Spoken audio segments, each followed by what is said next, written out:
Alors aujourd'hui je vais vous montrer qu'avec 3 fois rien, on peut créer une déco esthétique. Donc pour ceux qui ne connaissent pas, c'est des décos qui sont très simples, très esthétiques et super faciles à faire. C'est une tendance qu'on voit beaucoup aux États-Unis et qui tend à venir chez nous. Donc pour cela, je me suis fournie à la Foire Fouille. Donc vous pourrez recréer tout ça à moindre coût. Donc ce magasin-là, c'est un petit peu mon QG. Je suis tout le temps là-bas et je pense que les vendeurs, ils doivent croire que je suis tombée amoureuse d'eux parce que c'est pas possible. Ils me voient quasiment tout le temps. J'y vais pour me fournir en matériel. Donc la plupart des tutos, j'utilise du matériel que je trouve à la Foire Fouille, à part un seul. Et c'est parti, on va commencer. Et n'oublie pas, si tu aimes les vidéos déco, n'hésite pas à cliquer sur le bouton s'abonner et activer la cloche. On va commencer par la déco du cycle lunaire. Donc pour cela, vous allez avoir besoin de pâtes de style Fimo. Donc moi, en fait, il y en a 3, mais j'ai juste besoin d'une pâte noire et d'un petit bout de pâte blanche. J'ai fait une boule avec ma pâte noire, je l'ai étalée et j'ai mis à l'intérieur des petits bouts de pâte blanche pour créer en fait cet effet marbré. J'étale, je plie plusieurs fois, je modèle un petit peu ma pâte pour pouvoir avoir le résultat que je souhaitais. Vous allez avoir besoin d'un emporte-pièce rond, donc moi j'en avais pas, donc j'ai pris le capuchon d'une bombe en spray et j'ai tout simplement fait ma forme ronde. J'enlève la pâte tout autour et de chaque côté je vais faire des trous pour pouvoir insérer plus tard mon fil. Voici le résultat. Maintenant je vais vous montrer comment faire facilement une forme lune. Vous faites un rond et vous allez déplacer votre emporte-pièce un petit peu plus vers le haut et vous appuyez encore une fois pour faire un second rond et en fait les juxtaposer. Je fais les trous de chaque côté et pour pouvoir faire mes autres formes, c'est la même méthode. Il vous faudra faire 2 gros ronds, 3 demi-lunes et un petit rond. N'oubliez pas de faire les trous et enfournez tout cela pendant 20 à 30 minutes à 110 degrés. C'est facultatif, mais vous pouvez décorer une des lunes, donc moi celle du centre, j'ai décidé de mettre de la feuille d'or dessus. Alors bien sûr, à la place, si vous n'en avez pas, vous pouvez utiliser de la peinture dorée. Une fois que c'est fait, vous allez prendre un long fil, faire une boucle sur l'extrémité et assembler les éléments. Donc pour cela, faites un nœud, puis faites glisser chaque partie.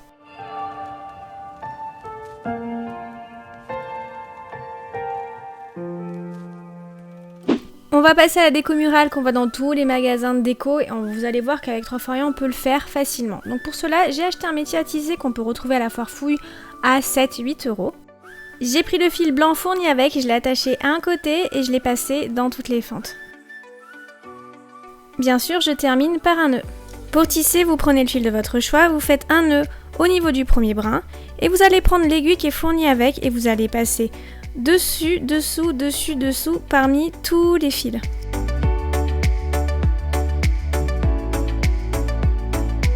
Tirez, prenez le bout en bois cranté pour bien plaquer vers le haut votre morceau de fil.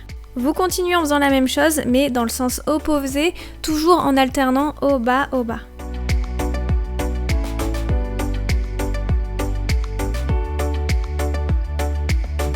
Vous pouvez continuer comme ça tout le long, sinon vous pouvez faire comme moi un triangle qui pointe vers le bas, donc j'ai décidé de diminuer petit à petit le nombre de fils que j'allais utiliser.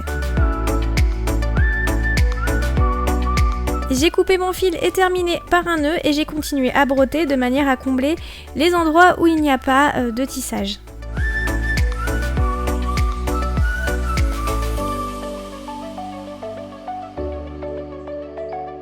Et voilà, vous continuez de la même manière en tissant avec les fils que vous souhaitez. Pour ajouter des franges à mon triangle, j'ai pris un bout de carton qui est pas trop large et j'ai entouré plusieurs fois le fil tout autour. Sur la tranche et surtout sur les fils, j'applique de la colle chaude et je vais le poser sur un côté de mon triangle. Avec une paire de ciseaux, je découpe les fils et voilà, mes franges sont terminées et je fais exactement la même chose pour l'autre côté. Après, vous pouvez faire comme moi et ajouter des franges un peu partout, c'est comme vous voulez. Pour mettre des pompons à la fin de la création, vous allez prendre 3 fils et vous allez les passer sous 2 brins.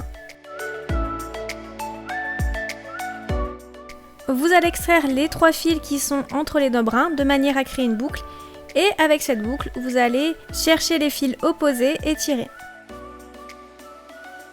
Faites la même chose tout le long et quand c'est terminé, vous allez relever les fils, détacher les brins, les couper et faire un nœud pour que tout soit bien fixé. Je monte pour un seul, mais bien sûr vous faites ça pour tout le long. Détachez la partie supérieure et vous allez insérer dans les boucles le bout de bois. Donc ça c'est un bout de bois que j'ai pris dehors, ne vous embêtez pas, allez en acheter un. Et je finis ma création en égalisant la partie inférieure et en la coupant avec une forme en V. Pour accrocher la création au mur, de chaque côté, j'ai noué les extrémités d'un cordon.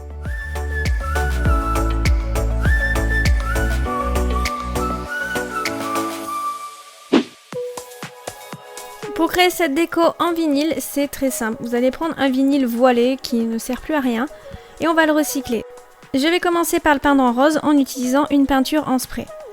Une fois que c'est fait, que ça a bien séché, je vais prendre une feuille noire et je vais tracer un cercle de la taille du centre du vinyle.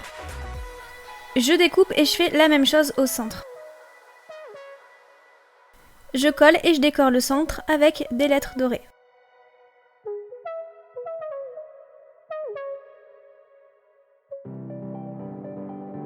Pour faire cette déco imitation broderie, vous allez imprimer le motif que je vous aurais mis en barre d'infos sur du papier transfert.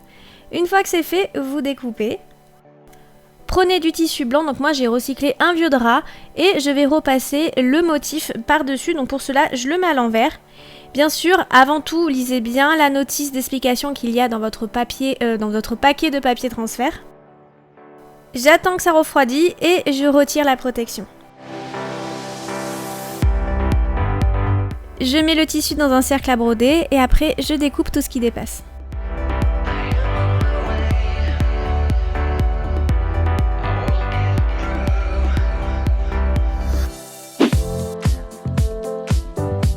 Pour faire ce vase moucheté imitation ciment, il n'y a rien de plus simple. Vous allez prendre une canette et la plier en appuyant de tous les côtés pour lui donner une forme aléatoire.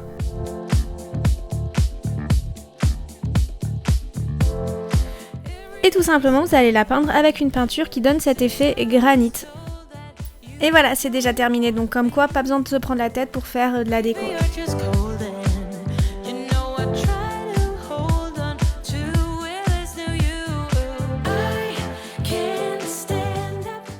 Voilà, j'espère que ça vous a plu, c'est hyper simple de faire ce genre de déco là, donc n'hésitez pas à mettre un pouce vers le haut si c'est le cas. Vous pouvez aussi me dire en commentaire quelle création vous avez préférée, quelle est la plus facile à recréer et aussi me donner des suggestions de vidéos, donc n'hésitez pas. Vous pouvez me retrouver sur les réseaux sociaux, donc ils sont ici et en barre d'infos, et bien sûr à vous abonner à ma chaîne. Ciao ciao!